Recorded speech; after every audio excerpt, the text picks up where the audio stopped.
اور دونوں کے درمیان جو ہیں وہ تعلقات بہتری کی طرف جائیں اور فرکشنز کم سے کم ہو جائے. لیکن اس شگریلا سنگاپور ڈائلاگ کے اندر کچھ بھی حاصل نہیں ہوا اور اس کے بعد فرکشن نہ صرف بڑھی بلکہ انہی دنوں میں کینیڈا اور یو ایس کی جو نیول جوائنٹ ملٹری ایکسرسائزز تھیں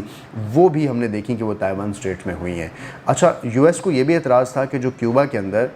چائنا جو ہے وہ نیو ملٹری فیسیلیٹیشن سینٹرز بنا رہا ہے, وہاں ٹریننگ سینٹرز بنا رہا ہے, تو یہ بالکل بات ایسے ہی ہے جیسے آپ کو یاد ہوگا کہ 1962 میں کیوبن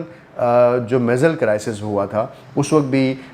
بہت زیادہ رشیا کے ساتھ امریکہ نے کیوبا کے اندر اپنا پروٹیسٹ ریکارڈ کروایا تھا اور اس وقت بھی ایک جنگ کا خطرہ پیدا ہوا تھا. تو اس وقت بھی چائنا کا کیوبا کے اندر ملٹری ایکسرسائزز کرنا ایک جواب ہے ٹو دی یو ایس کہ آپ اگر تائیوان میں آئیں گے تو ہم آپ کے نزدیک جو خطے ہیں کیریبین اسٹیٹس ہیں وہاں پر آ کر اپنی ملٹری انسٹالمنٹس کر سکتے ہیں. اس بڑھتی ہوئی ٹسل اور اس فرکشن کو اگر آپ ذہن میں رکھیں تو اب آپ کو پاکستان اور چائنا کی سچویشن کے حوالے سے کچھ کلیئرٹی ہوگی کہ اس وقت پاکستان جو ہے وہ نہ صرف چائنا کے ساتھ اپنے سی پیک اور باقی اسٹریٹجک پولیٹیکل سیکیورٹی پیکٹس کو مضبوط کرنا چاہتا ہے, بلکہ اس چیلنج کے ساتھ کہ اس مضبوط تعلقات میں جس کا ہمیشہ ہمیں فائدہ ہوتا ہے, ہم یو ایس کے ساتھ اپنے تعلقات کو بہتر کیسے بنائیں. ہمارے پاکستان کی اکانومی کے اندر آئی ایم ایف کی بیل آؤٹ پیکج کو پاکستان کے اندر نہ ملنا اور اس پیکج کا کمپلیٹ نہ ہونا,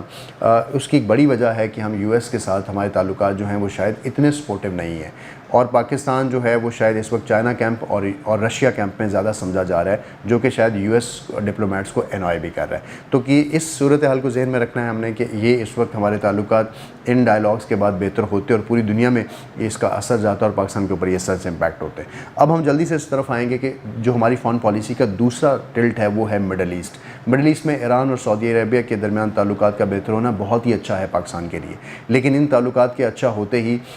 پاکستان کے جو بہت سارے نئے ممالک اور نئی اپرچونٹیز ہیں وہ آئی ہیں. جیسے ریسنٹ میں ایک بہت امپورٹنٹ ڈیولپمنٹ ہوئی جس کا آپ کو پتہ ہونا چاہیے, وہ ڈیولپمنٹ ہے ایران سعودیہ نیول الائنس کے حوالے سے. انڈین اوشین کے اندر ایران اور سعودیہ نے ایک اپنا نیول الائنس قائم کیا ہے اور اس میں ایران جو ہے اور سعودی عربیہ کے ساتھ یہ ان پروسیس ہے جس میں 3 گلف ریاستیں بحرین, قطر, یو اے ای, ایران, سعودی عربیہ تو اس میں ہیں ہی, پاکستان کے ساتھ ساتھ انڈیا اور انڈیا کے ساتھ عراق بھی شامل ہے. اس نیول الائنس کا کیا فائدہ ہوگا آنے والے دنوں میں؟ ہماری جو انڈین اوشین کے اندر بہت زیادہ گرما گرمی ہو رہی ہے, اسٹریٹجکلی بہت سے ملکوں کی فورسز جوائنٹ ملٹری ایکسرسائزز ہو رہی ہیں, آنے والے دنوں میں ایران سعودی الائنس جو ہے وہ چائنا کو سپورٹ کرے گا اور یہ Indo Pacific strategy of U S کو کیٹر کرے گا. تو آپ نے یہ بات سمجھنی ہے کہ یہ جو ایران سعودیہ ریلیشنز ہیں اس میں چائنا نے اپنا رول اس لیے پلے کیا ہے کہ انڈین اوشین جو کہ اس کا ہب ہے جہاں پر وہ اپنے ایکسیس لینا چاہتا ہے, جہاں پر چائنا کو کیٹر کر چکا تھا آلریڈی یو ایس, تو یہ بھی اس کو خراب کرے گی. اس کا دوسرا جو امپیکٹ ہے اس ساری صورتحال کا ایران سعودیہ الائنس کا وہ یہ ہے کہ اسرائیل کی جو فارن پالیسی تھی وہ بہت بری طرح فلاپ ہوئی ہے اور اس کی فارن پالیسی یہی تھی کہ ایران اور سعودی عربیہ کو لڑا کے رکھیں, یو ایس اس کا بینیفیشری رہے, پاکستان کے ساتھ ساتھ چائنا اور باقی ملکوں کو اس خطے میں آنے سے روکا جائے. سو آپ ان کنیکشن کو سمجھیے گا, اس لیے اس ایگزامپل کو, اس ڈیولپمنٹ کو اپنے پاس نوٹ رکھیے گا تاکہ آپ پاکستان کی فارن پالیسی میں جو مڈل ایسٹ اور especially Indian ocean centric situation ہے اور اس کو with respect to US Israel اسرائیل آپ کس طرح سے کیٹر کرتے ہیں وہ آپ کو ذہن میں ہونا چاہیے. تیسری جو امپورٹنٹ چیز ہے فارن پالیسی کے حوالے سے وہ ہے پاکستان ایران تعلقات. حال ہی میں پاکستان کے آرمی چیف نے ایران کا وزٹ کیا ہے اور وہاں پر اس وزٹ میں ایران کے ساتھ ہم اپنا ایک بارڈر شیئر کرتے ہیں اور اس بارڈر کے اوپر ہمیشہ سے ہمیں کمپلینز رہی ہیں, سیکیورٹی کمپلینز رہی ہیں, اسمگلنگ کی کمپلینز رہی ہیں, انفلٹریشن کی کمپلینز رہی ہیں, وہاں پہ بہت ساری ہیومن ٹریفکنگ کی کمپلینز رہی ہیں اور اس بارڈر سے ہم بہت سارا فروٹ, بہت سارا ایکسپورٹ, بہت سارے چیزوں کو آپس میں شیئر کر سکتے ہیں. ایران کے ساتھ جو بارڈر انگیجمنٹ ہوئی پاکستان کی, جو بارڈر اگریمنٹ ہوا, اس کے ساتھ ساتھ پاکستان کے آرمی چیف اور جو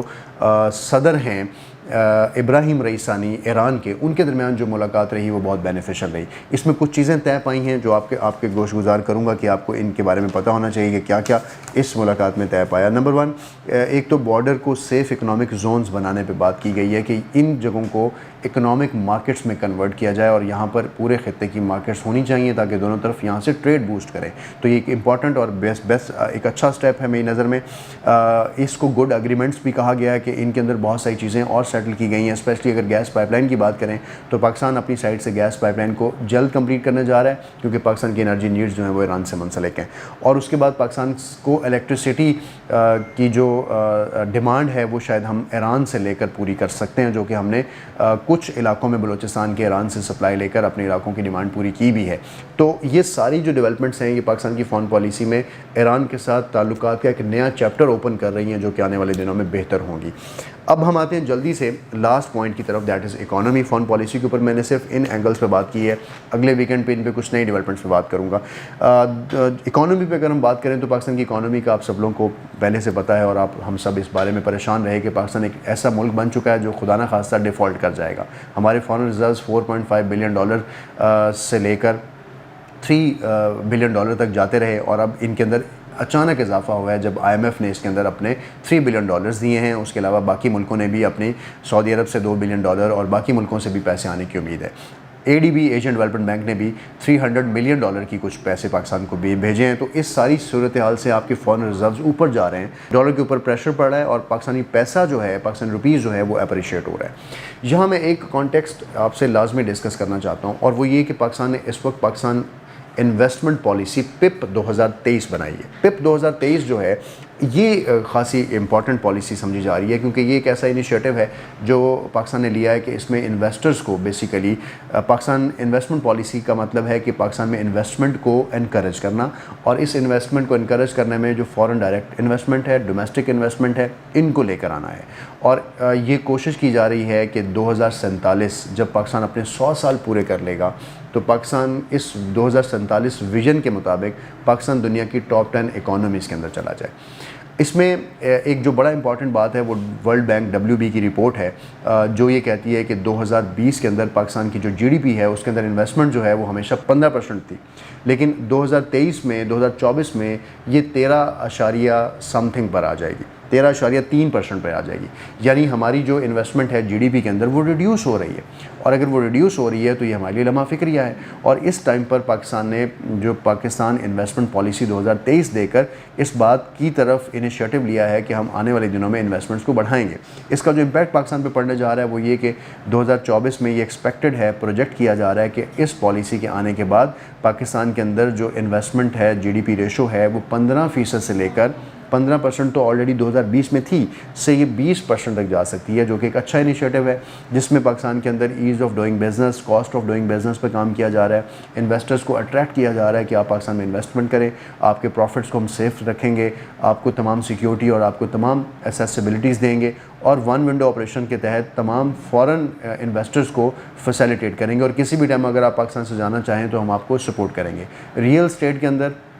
پہلے یہ ہوتا تھا کہ پاکستان کی ہی کمپنیز انویسٹمنٹ کرتی تھیں, باہر کی کمپنیز کے اوپر ہیوی ٹیکس یا کچھ بہت سخت ریگولرائزیشن تھی تو ان کو الاؤ نہیں کیا جاتا تھا. اب ان کو بھی الاؤ کیا گیا ہے, تو پاکستان کے اندر انویسٹمنٹ کے چانسز نہ صرف بڑھ رہے ہیں بلکہ یہ پروجیکٹ کیا جا رہا ہے کہ آنے والے دنوں میں سعودی عربیہ $24 بلین کی انویسٹمنٹس کرے گا آنے والے سالوں میں, اور UAE جو ہے وہ $22 بلین کی انویسٹمنٹ کرے گا. تو IT, ایگریکلچر اور مائننگ کے اندر پاکستان کے اندر بہت زیادہ اسکوپ موجود ہے, اور پاکستان کو اسی ایریاز پہ بہت زیادہ انویسٹمنٹ کی ضرورت ہے جس سے پاکستان میں امپلائمنٹ بڑھے گی. یہ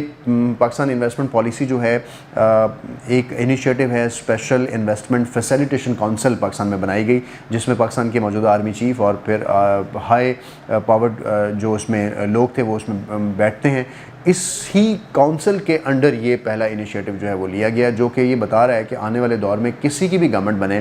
یہ جو پلان ہے یہ پاکستان میں انویسٹمنٹ کو بوسٹ کرے گا, اور ہم اپنے جو اکانومی ہے اس کو بہتر کر سکتے ہیں. پاکستان کی اکانومی کو اس وقت کلیش کرنے والی 4 بڑی چیزیں ہیں. کووڈ-19 کے بعد ہماری اکانومی بیڈلی ڈسٹرب ہوئی, ہائی انفلیشن ریٹ ہے, فارن ریزروز ہمارے کم ہو چکے ہیں, ڈالر پہ ہماری ڈیپینڈنس یا امپورٹس پہ ہماری ڈیپینڈنس جو ہے وہ بڑھ چکی ہے. تو کوشش یہ کی جائے گی کہ ان پالیسیز کے تحت یہ تمام چیزوں کو کیٹر کیا جائے. بس آج کے پوڈ کاسٹ میں صرف اتنا ہی, تھوڑا جلدی اور کچھ چیزیں آپ تک گوشت گزار کی ہیں. آنے والے دنوں میں اس پورے ویک کی اگلی ڈیولپمنٹس آپ سے شیئر کروں گا نیکسٹ ویک. اپنا خیال رکھیں اور دیکھتے رہیں نوا پوڈ کاسٹ سیریز.